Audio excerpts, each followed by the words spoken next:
आज ज्ञान ज्योति गुरुकुलम रिवाला धाम में भारत विकास परिषद बहरोड राजस्थान द्वारा परिवार संस्कार शिविर का आयोजन किया गया। शिविर में रिवाला धाम से स्वामी गणेशानंद जी महाराज ने संयुक्त परिवार के महत्व और उससे संबंधित छोटे छोटे विषयों को बड़ी सूक्ष्मता से, गहराई से सभी के सामने प्रस्तुत किया। एक ऐसा दिव्य संगठन है, एक बहुत ही प्रेरणादायी उद्बोधन रहा। न केवल बहरोड में, अपने से जुड़े हुए न केवल सहयोगियों को, कोटपुतली बहरोड जिले में भाग लेने वाले, न केवल राजस्थान में, लोगों को पुरस्कृत पूरे भारत में सम्मानित भी किया। एक विशेष उद्देश्य को ध्यान में रख करके, एक विशेष लक्ष्य को लेकर के एक संगठन चल रहा है और उस विशेष उद्देश्य के लिए एक एक व्यक्ति को जोड़ना, एक एक व्यक्ति से उसको जोड़ करके उससे सहयोग लेना और उससे सहयोग लेकर के उन सब को, जो लोग जुड़े हैं उनको संस्कारित करना और संस्कारित करके उन सबको सेवा में लगाना और ये सब काम एक समर्पण के भाव से करना। एक बहुत, इन 5 शब्दों में पूरे संगठन का उद्देश्य, लक्ष्य सब कुछ परिभाषित हो जाता है। ऐसा एक दिव्य संगठन भारत विकास परिषद, और ये भारत का विकास और हमारे आदरणीय सुभाष जी जो है, जो बहुत, उन्होंने जो गीत गाया ना, बड़ा अद्भुत गीत था। मैंने पहली बार सुना वो गीत और उस गीत के लिए तो जो है ना, आप मुझसे भले दाल बाटी चूरमा आगे भी बनवा लेना। बड़ा अद्भुत गीत जो है ना, इतना अच्छा गीत, उस गीत के भाव, तुम मेरा सहयोग दो, मैं तुम्हारा सहयोग दो, और हम मिलकर के एक दूसरे का विकास करें, एक दूसरे की उन्नति करें। क्योंकि ये भाव अब समाज से धीरे धीरे समाप्त हो रहा है। पहले एक गांव दूसरे गांव के लोगों का सहयोग अनायास सहज रूप से कर दिया करता था। कोई दूसरे गांव का व्यक्ति हमारे गांव में आ जाता था, भूखा है तो उसको भोजन कराते थे, बीमार है तो उसका इलाज कराते थे, कोई और दूसरी समस्या है तो उसकी समस्या का निपटारा करते थे। यहाँ तक कि यदि उस व्यक्ति के पास में वजन ज्यादा होता था तो उसका वजन लेकर के वहां तक पहुंचा करके आते थे। ये मैंने देखा है। जो व्यक्ति जिसको हम जानते नहीं, पहचानते नहीं, वो व्यक्ति भी यदि ज्यादा वजन है उसके पास में तो गांव के लोग उसको देखते ही बोले, यार थोड़ा वजन होने दो, हम ले चले। एक सहयोग का भाव, दूसरे गांव वाले व्यक्ति का सहयोग, अपरिचित व्यक्ति का सहयोग, ये पहले भाव था। धीरे धीरे वो सुखड़ा, फिर सहयोग गांव तक ही सिमट गया, फिर और सिमटा, और वो सहयोग केवल जो है आस पड़ोस तक ही सीमित रह गया, फिर परिवार तक सीमित रह गया। अब स्थिति ये है कि भाई भाई का सहयोग करने के लिए राजी नहीं है,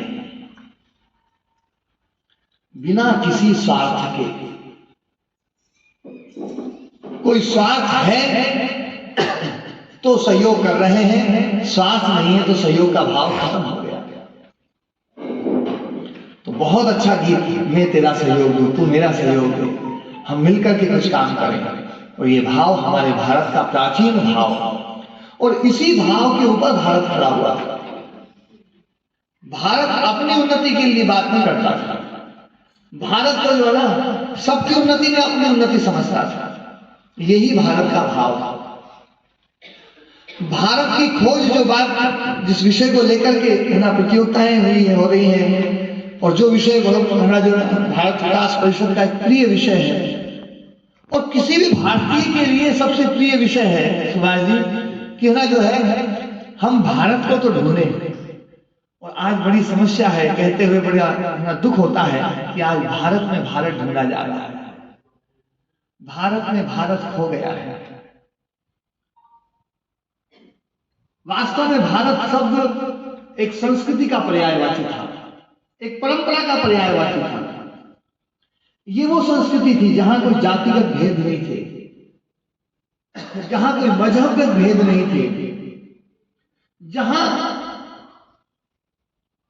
कोई यूं भी नहीं कि मनुष्यगत भेद हो।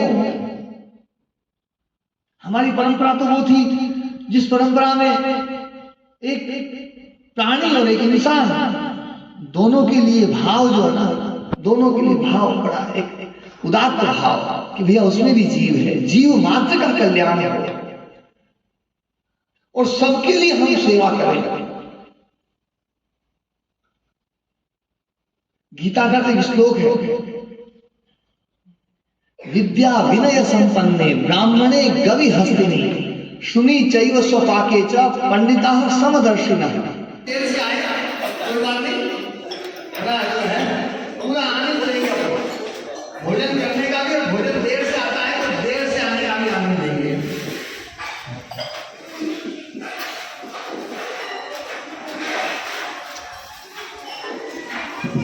शुरू करिए।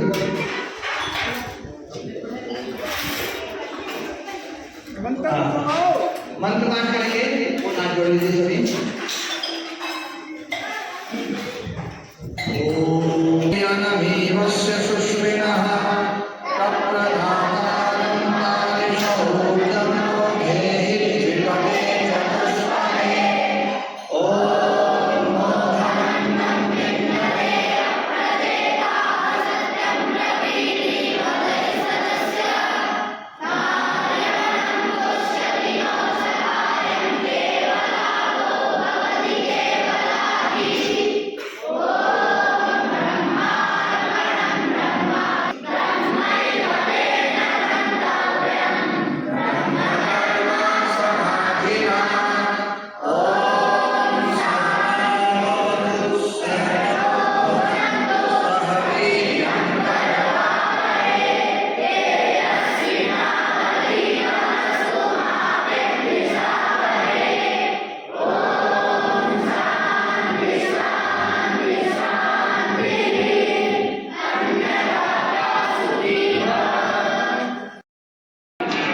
बालकों का विकास वही कर सकता है जो बालकों के बालक बन सके।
चलिए, हाँ बिल्कुल शुरू।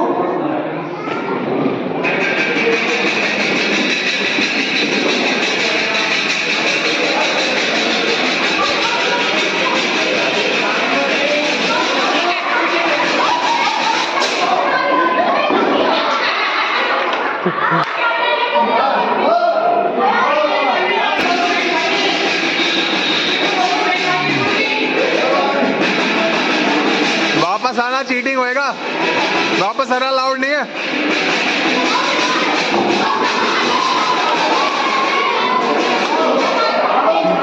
आउट, ये तो फाउल है।